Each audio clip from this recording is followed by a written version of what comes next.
Assalamualaikum warahmatullahi wabarakatuh. Nama saya Mary Merliana Intan Sidi, NIM 202111118. Di sini saya akan berbincang tentang mengenai tafsir. Di sini saya akan membahas tentang 1. Pengertian tafsir, 2. Perkembangan tafsir, 3. Jenis-jenis tafsir, 4. Macam-macam metode penafsiran dan macam-macam tafsir.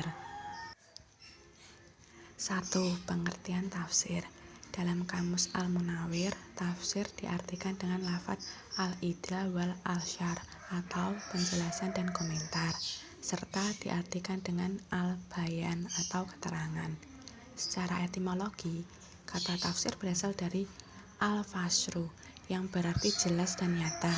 Dalam lisan Al-Arab, Ibnu Mansur menyebutkan al-fasru berarti membuka tabir, sedangkan at-tafsir artinya menyibak makna dari kata yang tidak dimengerti. Dari definisi tafsir secara etimologi, itu makna tafsir secara etimologi berarti membuka tabir untuk sesuatu yang kesat mata dan juga berarti menyingkap makna kata. Secara terminologi, seperti dinukili oleh Al-Hafiz As-Suyuti dari Al-Imam Az-Zarkashi, ialah ilmu untuk memahami kitab Allah SWT yang diturunkan kepada Nabi Muhammad SAW, yang menjelaskan makna-maknanya, menyimpulkan hikmah dan hukum-hukumnya. Perkembangan tafsir ada 3, yaitu masa sahabat, masa tabi'in, dan masa pembukuan.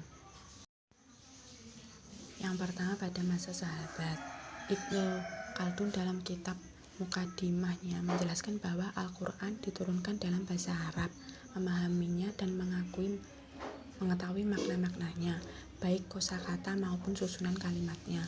Namun mereka berbeda-beda tingkat pemahamannya, sehingga apa yang tidak diketahui oleh seseorang di antara mereka boleh jadi diketahui oleh yang lain. Para sahabat menafsirkan Al-Quran berpegang pada 1. Al-Quran, yaitu penafsiran ayat Al-Quran dengan ayat lain. 2. Penjelasan Nabi.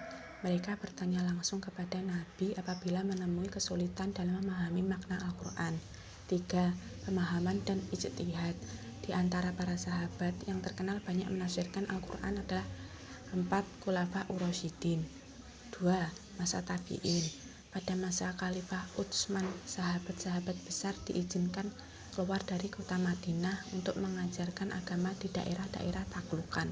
Maka para sahabat menyebar ke berbagai daerah dan mengembangkan madrasah di tempatnya masing-masing. Di Mekah berdiri perguruan Ibnu Abbas. Di antara tabi'in yang menjadi muridnya adalah Sa'id bin Jubair, Mujahid, Ikrimah Maula Ibnu Abbas. Ketiga, masa pembukuan. Pembukuan tafsir dimulai pada akhir pemerintahan Bani Umayyah dan awal pemerintahan Bani Abbasiyah. Tokoh-tokoh yang terkemuka di antara mereka adalah Zahid bin Harun As-Sulaiman yang wafat pada 117 Hijriah. Kedua, Syubah bin Al-Hajjah yang wafat pada 160 Hijriah. Ketiga, Waqi bin Jarrah yang wafat pada 197 Hijriah. Kitab tafsir pembukuan pertama ini tidak ada yang sampai kepada kita. Yang kita terima hanyalah nukilan-nukilan pada kitab-kitab tafsir bil matsur periode sesudahnya. Generasi berikutnya setelah periode pertama di atas menulis tafsir secara independen serta menjadikan ilmu tafsir yang berdiri sendiri dan terpisah dari hadis. Di antara mereka adalah Ibnu Majah yang wafat pada 273 Hijriah dan Ibnu Jarir At-Tabari yang wafat pada 310 Hijriah. Kemudian ilmu semakin berkembang pesat. Pembukaannya mencapai kesempurnaan, cabang-cabangnya bermunculan, perbedaan pendapat terus meningkat, fanatisme mazhab menjadi serius dan ilmu-ilmu nakli serta setiap golongan berupaya mendukung mazhabnya masing-masing. Itu semua membuat tafsir ternoda oleh iklim yang tidak sehat tersebut, sehingga para musafir dalam menafsirkan Al-Quran berpegang pada pemahaman pribadi dan mengarah pada berbagai kecenderungan. Kemudian datang masa modern yang memperhatikan temporer atau kekinian, aspek sosial, kehalusan kebahasaan. Jenis-jenis tafsir ada 3. Yang pertama tafsir bil matsur, kedua tafsir bil ra'yi, ketiga tafsir isyari. Yang pertama tafsir bil matsur, tafsir yang didasarkan pada nukilan-nukilan yang sahih menurut urutannya, yaitu Al-Quran, Al-Hadis, pendapat sahabat, dan pendapat tabi'in. Nama kitab dengan corak tafsir bil matsur antara lain: 1. Tafsir Ibnu Jarir At-Tabari, Jaimul Bayan fi Tafsiril Quran. 2. Tafsir As-Samarkhandi dengan nama kitab Bahrul Ulum dengan pengarang Nasbir Muhammad As-Samarkhandi. 3. Tafsir Abu Ishaq Al-Kasfu wal Bayan Tafsiril Quran. 4. Tafsir Abu Fida Ibnu Katsir Tafsirul Quranil Azim. Kedua, tafsir bir ra'yi, tafsir yang didasarkan pada ijtihad sendiri berdasarkan akal semata. Adapun di antara nama kitab tafsir dengan jenis tafsir ini adalah: 1. Tafsir Fakhruddin Ar-Razi Mafatihul Ghaib. 2. Tafsir Abu Hayyan Al-Bahrul Muhir. 3. Tafsir Al-Baidawi Anwarut Tanzil wa Asrarut Tawi. Yang ketiga tafsir isyari, tafsir yang didasarkan pada isyarat yang kadang tidak tertangkap dari lahirnya. Contoh dari tafsir isyari adalah tentang ayat yang artinya apabila telah datang pertolongan Allah dan kemenangan, Quran surat An-Nasr. Maka Ibnu Abbas menafsirkan itu adalah isyarat tentang ajal Rasulullah yang sudah dekat. Tafsir isyari dapat diterima apabila memenuhi beberapa syarat. 1. Tidak bertentangan dengan makna lahirnya ayat. 2. Maknanya sendiri sahih atau tidak batil. 3. Terdapat indikasi bagi makna isyarat tersebut.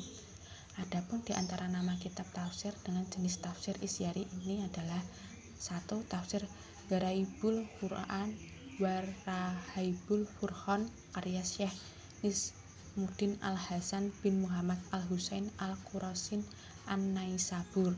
2. Tafsir Haqaiqut Tafsir karya Abu Abdurrahman Muhammad bin Husain bin Al-Asad As-Sulaimi. 3. Tafsir Ruhul Ma'ani karya Shihabuddin As-Syahid Muhammad Al-Alusi Al-Baghdadi. Macam-macam metode penafsiran ada 4. 1. Metode ijmali atau global. 2. Metode tahlili atau analitik. 3. Metode muqarin. 4. Metode maudhu atau tematik. 1. Metode ijmali atau global. Metode ini adalah berusaha menafsirkan Al-Quran secara singkat dan global dengan menjelaskan makna yang dimaksud tiap kalimat dengan bahasa yang ringkas sehingga mudah dipahami. Keistimewaan tafsir ini adalah pada kemudahannya sehingga dapat dikonsumsi oleh lapisan dan tingkatan kaum muslimin secara merata. 2. Metode tahlili atau analitik.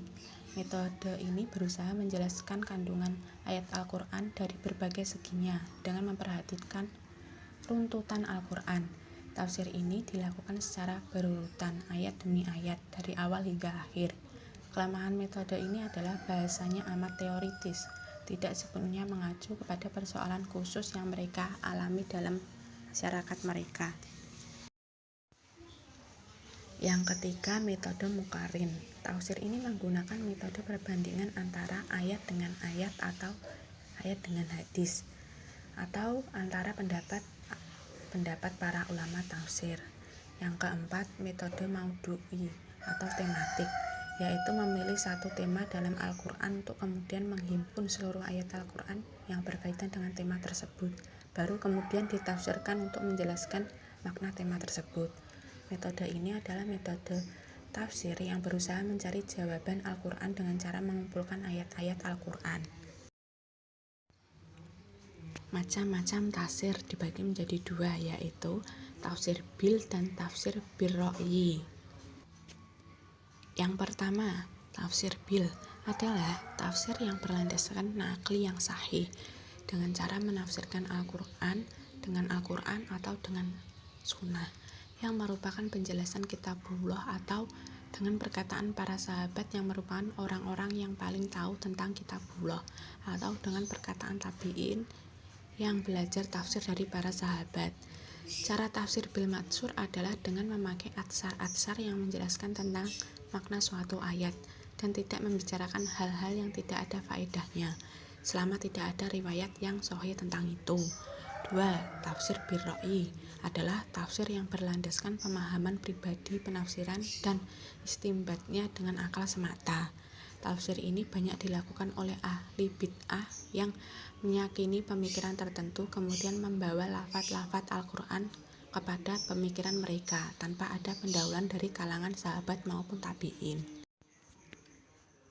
6. Adab ahli tafsir. 1. Baik niat dan tujuannya. 2. Baik akhlaknya. 3. Mengingat perintah Allah dan beramal. 4. Tahu harga diri. 5. Baik laku. 6. Jangan ceroboh. Sekian dari saya, kurang lebihnya mohon maaf. Wassalamualaikum warahmatullahi wabarakatuh.